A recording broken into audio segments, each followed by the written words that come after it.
Some academics and advocates for child sex abuse dolls claim pedophiles could use childlike dolls instead of children, and that this would be a preferable outcome. Many of these advocates for child sex abuse dolls regard pedophilia as a legitimate sexual orientation, one that is unchangeable and outside the control of the individual, and they tend to be sympathetic to pedophiles, with the view that sexual outlets should be made available to them.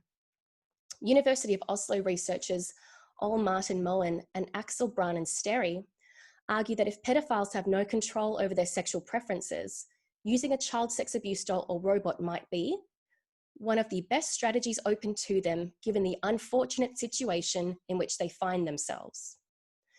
Likewise, author of Love and Sex with Robots, David Levy, told The Guardian, "It would be preferable for pedophiles to use robots as their sexual outlets than living children." But why is it positioned as either or, as though the options are to make child sex abuse dolls or robots available to men, or for men to continue sexually abusing children? It's a flawed premise. First, there's no evidence that pedophiles will use child sex abuse dolls instead of, and not in addition to, children. And there's a serious risk that child sex abuse dolls will strengthen and encourage users' sexual desires for children. The fact that the issue is framed as a choice between child sex abuse dolls or living children, as though those are the only options, that men be granted access to child sex abuse dolls or offend against actual children, is evidence of how men's sexual desires go unchallenged.